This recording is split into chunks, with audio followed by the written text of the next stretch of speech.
नमस्कार दोस्तों, स्वागत है आप सभी का SRL एकेडमी के यूट्यूब चैनल पर। कैसे आप सब लोग? उम्मीद करते हैं कि आप सब लोग होंगे स्वस्थ होंगे, मस्त होंगे, मजे में होंगे।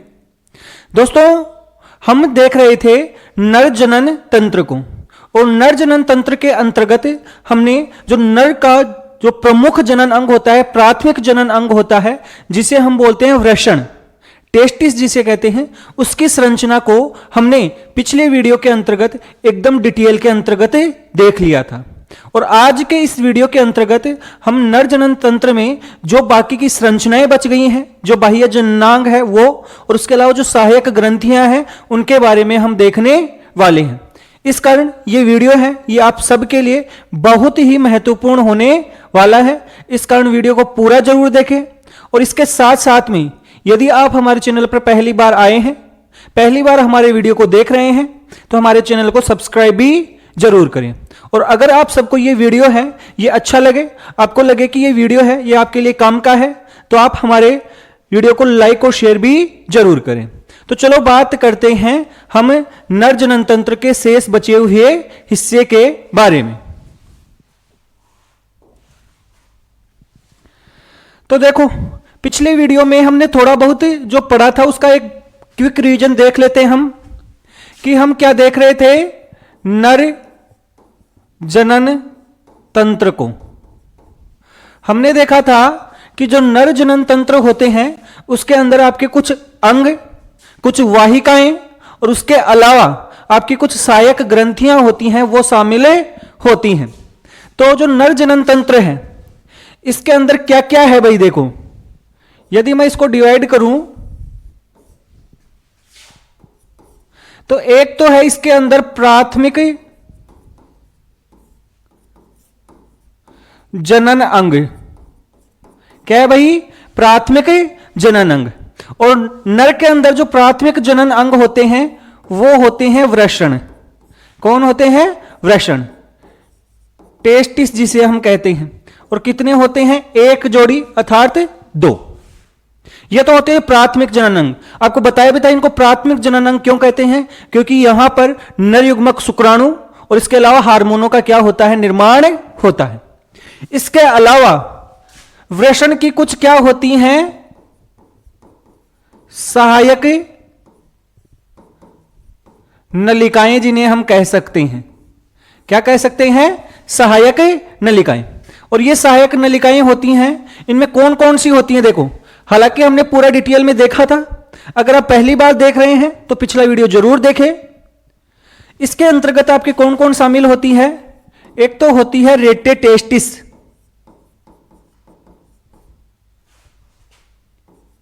रेटे टेस्टिस जिसे हम वृषण जालिका भी कहते हैं। क्या कहते हैं भाई? वृषण जालिका। इसके अलावा और कौन सी आती हैं? आपकी आती हैं शुक्र वाहिकाएं, जिन्हें इंग्लिश में हम क्या कहते हैं? वासा एफ्रेंशिया। वासा एफ्रेंशिया कहते हैं। इसके अलावा और क्या आता है? इसमें आता है अधिवृषण, जिसे हम क्या बोलते हैं?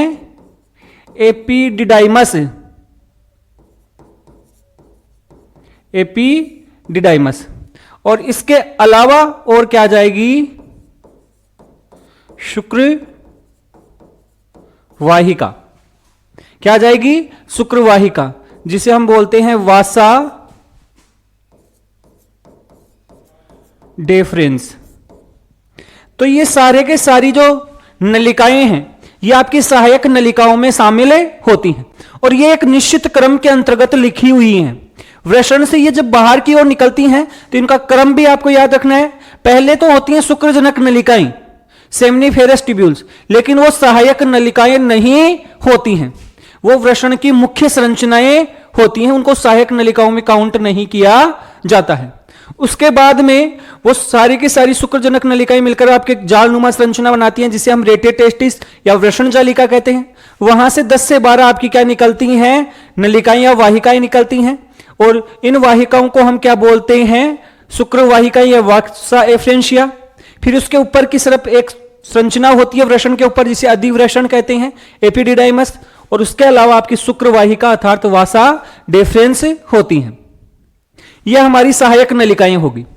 इसके अलावा देखो और क्या होती हैं, सहायक ग्रंथियां। और क्या होती है भाई, सहायक ग्रंथियां। और नर के अंदर मुख्य रूप से 3 सहायक ग्रंथियां होती हैं, वो पाई जाती हैं और इनके नाम आपको याद रखने हैं। पहली जो सहायक ग्रंथि होती है जिसे हम कहते हैं शुक्राशय, और ये कितनी होती है, 1 जोड़ी मतलब 2।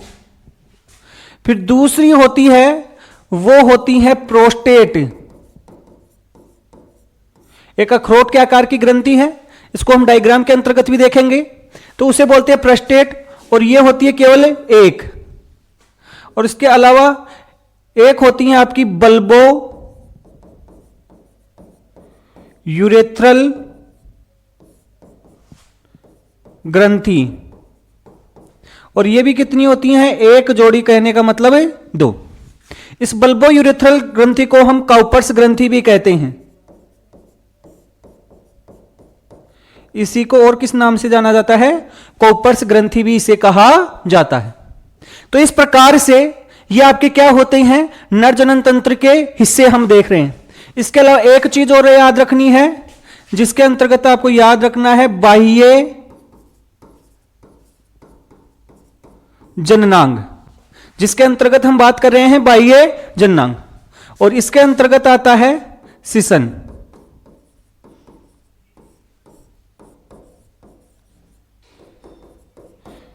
पेनिस जिसे कहते हैं। तो ये सारे के सारे होते हैं, ये नर जनन तंत्र के क्या होते हैं, भाग। और इसमें से हम ये दोनों चीजें हैं, कहने का मतलब प्राथमिक जननांग वृषण और इसके अलावा सहायक नलिकाएं हैं, इनको कंप्लीट पिछले वीडियो के अंतर्गत देख चुके हैं। और आज के इस वीडियो के अंतर्गत हम एक तो बाह्य जननांग और इसके अलावा ये जो सहायक ग्रंथियां हैं, इन सबको हम देखने वाले हैं। तो चलो अब बात करते हैं।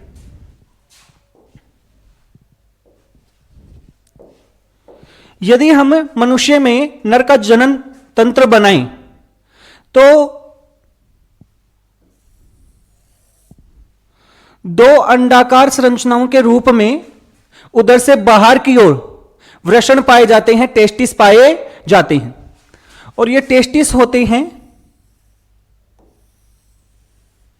ये क्या होते हैं, एक थैलेनुमा संरचना के अंतर्गत पाए जाते हैं। और इस थैलेनुमा संरचना को हम क्या बोलते हैं, इसे हम कहते हैं वृषण कोष, स्कोर्टम इसे कहा जाता है।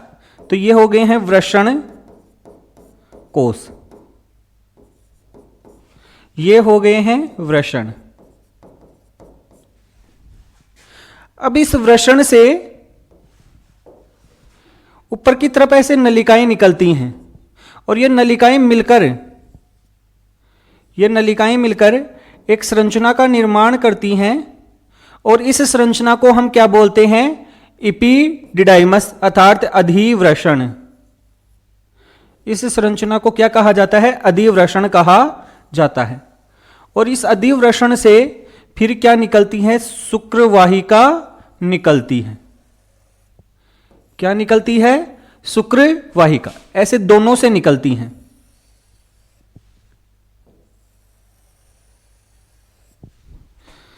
तो ये क्या हो गया है, अधिवृषण। क्या हो गया है, अधिवृषण, वृषण के ऊपर की ओर है।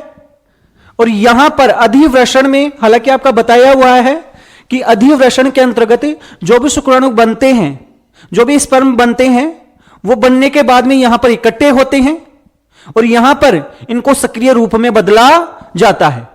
वो कहां पर होता है, अधिवृषण में। इसके बाद में ये कहां पर जाकर मिलती हैं, तो देखो यहां पर आपको पता होना चाहिए कि एक संरचना होती है, और इस संरचना को हम क्या कहते हैं, इस संरचना को हम कहते हैं मूत्राशय, यूरिनरी ब्लेडर। ये क्या हो गई, मूत्र वाहिनी, ये भी मूत्र वाहिनी है, और ये क्या हो गया है, मूत्राशय अर्थात यूरिनरी ब्लैडर। अब देखो ये जो हमारी ये जो शुक्रवाहिका है ये सीधी आकर यहां पर नहीं मिलती हैं, बल्कि क्या होता है, ये शुक्रवाहिकाएं होती हैं, ये मूत्रवाहिनी के पीछे की ओर से जाती हैं और जाकर आने के बाद में ऐसे सामने से वापस आती हैं, ऐसे सामने से वापस आती है, अर्थात लूप नुमा संरचना बनाती हैं। यहां से निकली वृषण से और फिर आपकी कहां से आती हैं, पीछे की ओर से आती हैं। इसी प्रकार से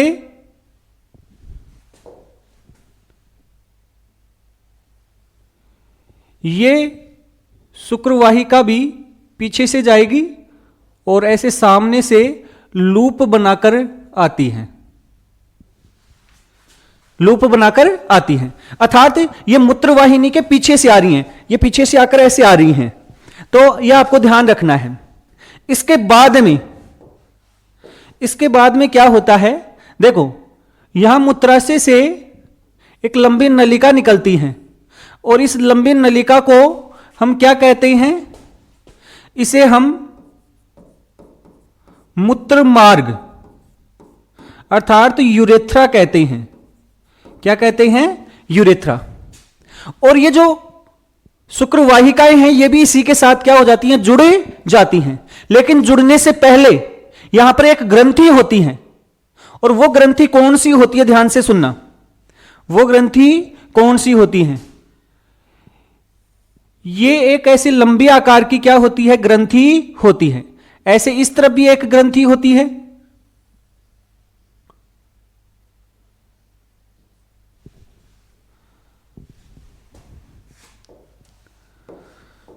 और इन ग्रंथियों का नाम क्या है आपका, शुक्राशय। तो शुक्राशय कितनी होती हैं, 2, अर्थात एक जोड़ी, संख्या में 2 हो गई और जोड़ी में बोले तो 1। अब देखो ये तो है शुक्रवाहिका,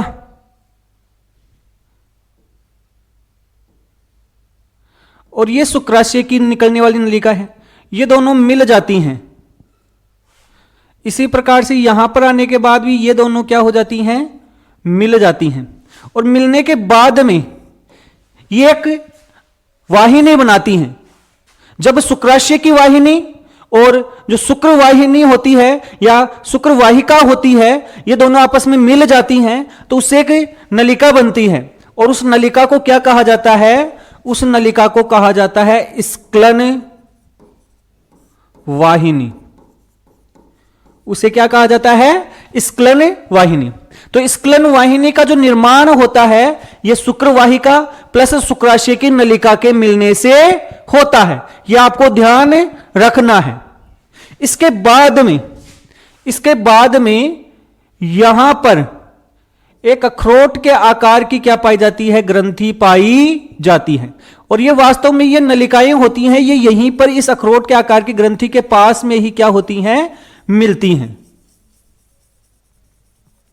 तो इसके अंदर स्क्लन वाहिनी थी, और ये जो ऊपर की जो संरचना आपको दिख रही है, ये जो एक गोल आकार की अखरोट के आकार की एक ग्रंथि है, जिसे हम क्या कहते हैं, ये होती है प्रोस्टेट ग्रंथि। कौन सी ग्रंथि होती है, प्रोस्टेट ग्रंथि होती है, यह आपको ध्यान रखना है।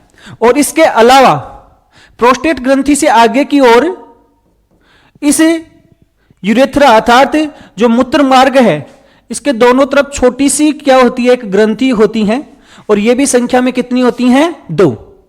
और इन ग्रंथियों को क्या कहा जाता है, इन ग्रंथियों को कहा जाता है बल्बो यूरेथ्रल ग्रंथि। तो ये बल्बो यूरेथ्रल ग्रंथि यहां पर पाई जाती है।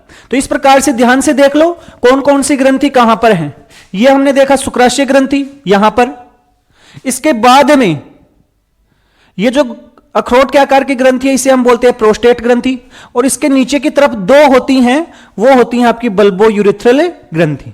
कौन सी ग्रंथि क्या काम करती है वो सब कुछ हम बाद में देखने वाले हैं।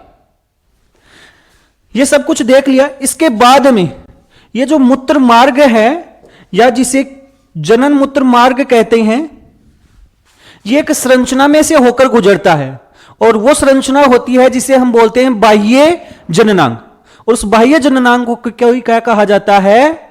आपका सिसन या पेनिस कहा जाता है। तो यहां पर बाह्य जननांग होता है।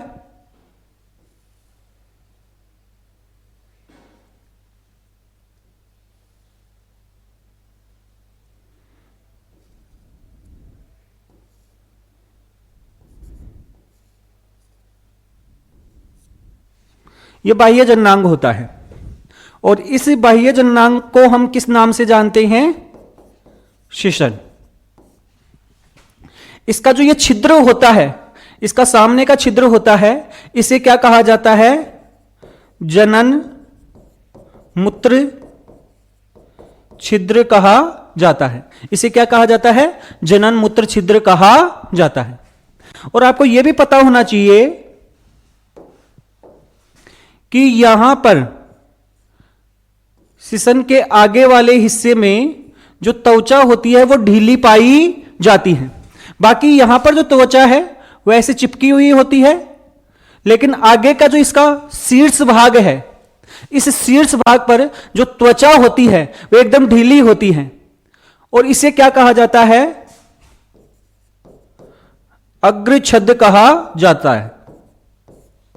इसे क्या कहा जाता है? अग्रछद कहा जाता है। और ये सिसन का आगे वाला हिस्सा होता है, ये जो फूला हुआ भाग होता है, इसे क्या कहा जाता है? इसे कहा जाता है सिसन मुंड। इसे क्या कहा जाता है? सिसन मुंड कहा जाता है। और इस सिसन मुंड के ऊपर जो आगे ढीली त्वचा होती है उसे क्या कहा जाता है? अग्रछद कहा जाता है। इंग्लिश में इसी को क्या कहा जाता है? Glans penis. इसे क्या कहा जाता है? ग्लांस पेनिस कहा जाता है। तो ये सारी की सारी संरचनाएं होती हैं, ये नर जनन तंत्र के अंतर्गत पाई जाती हैं। ये हमने एक एक संरचना को एकदम डायग्राम के अंतर्गत देखा है, कौन सी संरचना होती है वो कैसे पाई जाती है। अब इसके बाद में हम इनको थोड़ा सा, अभी तो हमने डायग्राम के अंतर्गत देखा है, इनको थोड़ा सा हम डिस्क्राइब भी करके देखते हैं। सबसे पहले हम यदि बात करें, सबसे पहले यदि हम बात करें तो हम सहायक ग्रंथियों के बारे में बात करते हैं। किसके बारे में बात करते हैं? सहायक ग्रंथियों के बारे में।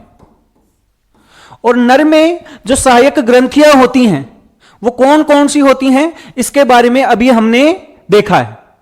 और क्या देखा है? देखो कि नर में मुख्य रूप से 3 सहायक ग्रंथियां हैं, जिनमें से पहली है वो तो है शुक्राशय।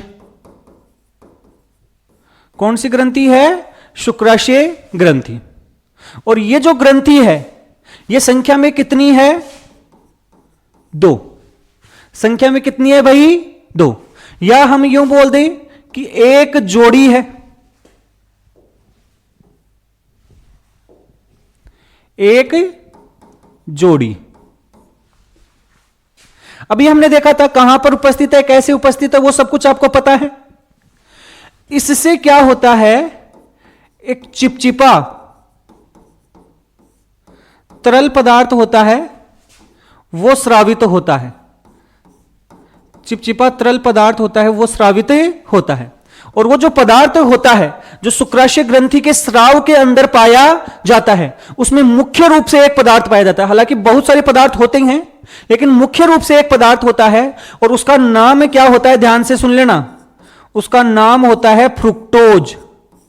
आपसे पूछ सकता है कि यह फ्रुक्टोज होता है, यह कहां पर पाया जाता है? तो फ्रुक्टोज होता है यह मुख्य रूप से शुक्राशय ग्रंथि से स्रावित होने वाले स्राव में पाया जाता है। इसके अलावा अन्य चीजें भी पाई जाती हैं, लेकिन मुख्य रूप से सुक्रोज पाया जाता है, फ्रुक्टोज पाया जाता है। और यह फ्रुक्टोज होता है, यह क्या करता है? शुक्राणुओं को पोषण प्रदान करने का कार्य करता है। यह आपको ध्यान रखना है ये शुक्राणुओं को क्या प्रदान करता है?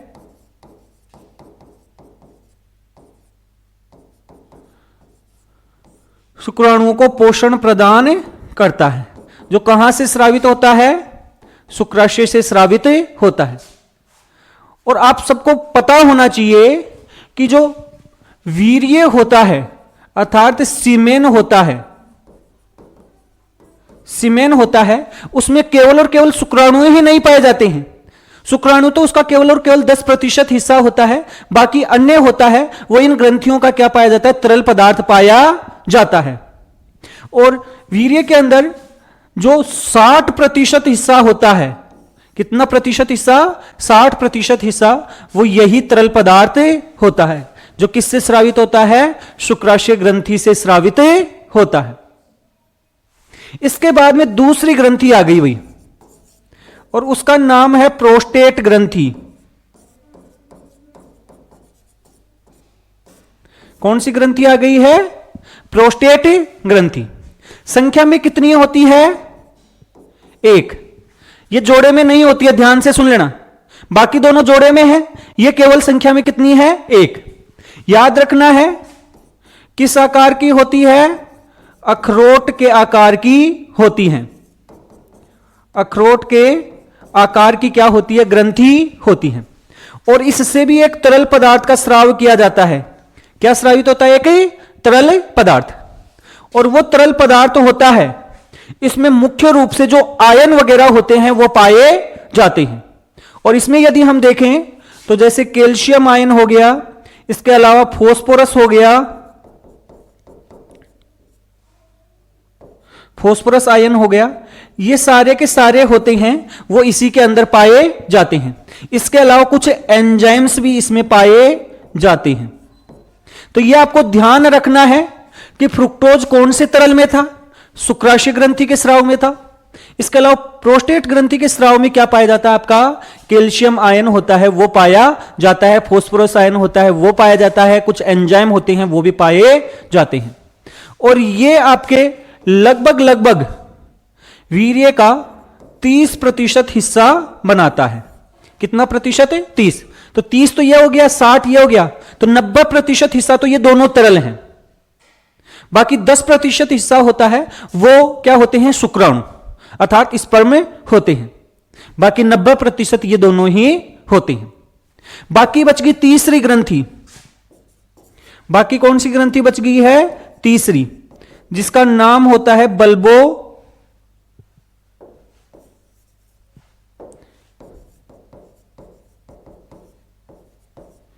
यूरेथ्रल ग्रंथि। कौन सी ग्रंथि है? बल्बो यूरेथ्रल ग्रंथि। और यह ग्रंथि अभी आपको बताई थी कैसे होती हैं? जोड़े में पाई जाती हैं। एक जोड़ी, कहने का मतलब हो गई 2। और इससे क्या होता है कि ऐसे मान लो स्नेहक जैसे पदार्थ, एक तरल पदार्थ का स्राव होता है, इससे भी एक क्या होता है? तरल पदार्थ का क्या होता है? स्राव। और ये जो पदार्थ होता है ये क्या करता है? सिसन को क्या करता है कि स्नेहन का कार्य करता है, लुब्रिकेंट का कार्य करता है। जब संभोग की क्रिया होती है, संभोग की क्रिया के दौरान जो तरल पदार्थ होता है जो किससे स्रावित होता है? बल्बो यूरेथ्रल ग्रंथि से, वो स्नेहक के रूप में, स्नेहक अर्थात लुब्रिकेंट के रूप में कार्य करता है। तो इस प्रकार से नर के अंदर क्या पाई जाती हैं? सहायक ग्रंथियां पाई जाती हैं। ये चीजें आपको ध्यान रखनी है। इसके बाद में एक चीज और बच गई है आज के इस टॉपिक के अंतर्गत, और वो है बाह्य जननांग। और बाह्य जननांग वैसे तो मैंने आपको बता दिया, लेकिन फिर भी और देख लेते हैं इसके बारे में।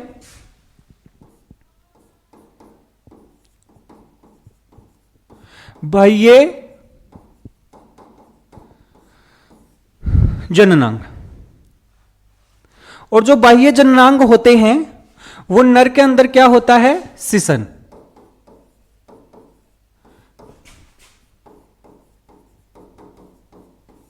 पेनिस जिसे कहते हैं। ये जो पेनिस है एक लंबी संरचना है। लंबी और उत्तेजनशील संरचना होती है। सिसन होती है, यह पुरुषों के अंतर्गत नर के अंदर पाई जाने वाली क्या होती है, एक उत्तेजनशील और लंबी संरचना होती है। और यह एक विशेष प्रकार के उत्तक से मिलकर बना होता है, जिसके कारण से इसमें उत्तेजना आती है। जब उत्तेजना आती है उस दौरान जो सिसन होता है उसके अंतर्गत रक्त का प्रवाह होता है वो बढ़ जाता है, और जिसके कारण से जो सिसन होता है वो उत्तेजित हो जाता है। सामान्य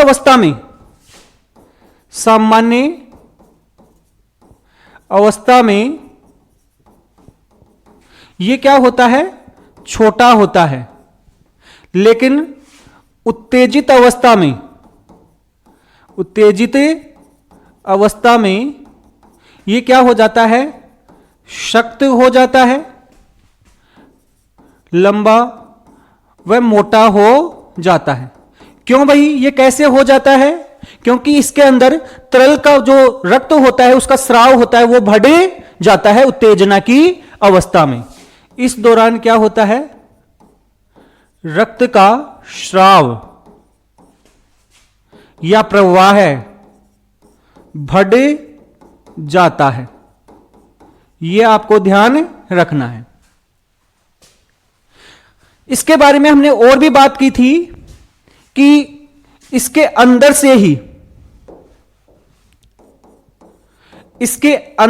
ही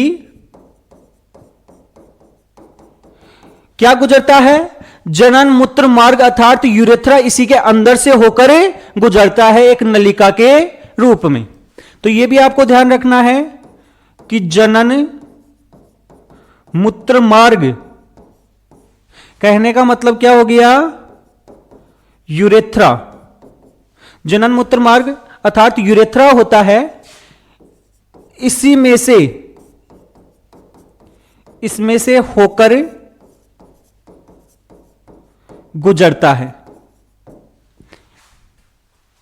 इसके अलावा और क्या बात हमें ध्यान रखनी है, आगे का इसका जो आगे वाला हिस्सा होता है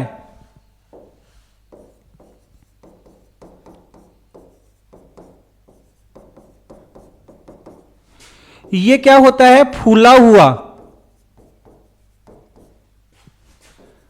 वह मोटा होता है। फूला हुआ एवं मोटा होता है। अभी हमने डायग्राम में दिखाया भी था कि आगे वाला हिस्सा होता है थोड़ा सा क्या होता है, फूला हुआ होता है, मोटा होता है, तिकोना होता है। और उस हिस्से को क्या कहते हैं, हमें उस हिस्से को हम क्या कहते हैं, सिसन मुंड कहते हैं। अर्थात इसे क्या कहा जाता है, ग्लांस पेनिस कहा जाता है। तो ये उसी का क्या होता है, आगे वाला क्या होता है, भाग होता है। और इसके ऊपर ही, इस सिसन मुंड के ऊपर ही क्या होती है, एक ढीली त्वचा होती है। क्या पाई जाती है, ढीली त्वचा, जो आगे पीछे खिसक सकती है। और उस ढीली त्वचा को हम क्या कह रहे थे, अग्रछद कह रहे थे। क्या कह रहे थे, अग्रछद, या इसको क्या बोला जाता है, फोर स्किन कहा जाता है। क्या कहा जाता है भाई, फोर स्किन, उसी ढीली त्वचा को कहा जाता है। और इसका जो छिद्र होता है, छिद्र, उसे क्या कहा जाता है, जनन मूत्र छिद्र कहा जाता है। इसे क्या कहा जाता है, जनन मूत्र छिद्र कहा जाता है। तो ये सब कुछ हमने किसके बारे में देखा है, ये हमने देखा है जो नर होते हैं उसके अंतर्गत सहायक ग्रंथियां कौन सी होती हैं। इसके अलावा जो बाह्य जननांग होता है, जो मैथुन अंग के रूप में कार्य करता है, वो कौन सा होता है, जिसे हम सिसन बोलते हैं, पेनिस बोलते हैं। ये जो हम बोल रहे हैं कि उत्तेजित अवस्था में ये सख्त, लंबा और मोटा हो जाता है, ये क्यों जरूरी है, क्योंकि संभोग की क्रिया के दौरान जो वीर्य होगा उसको मादा की योनि तक पहुंचाने के लिए मादा की योनि तक पहुंचाने के लिए इसका सख्त होना, उत्तेजित होना जरूरी है। और उस प्रक्रिया को हम क्या बोलते हैं? वीर्य सेचन कहते हैं। क्या कहते हैं भाई? वीर्य सेचन, या इंग्लिश में इसी को बोला जाता है इनसेमाइनेशन।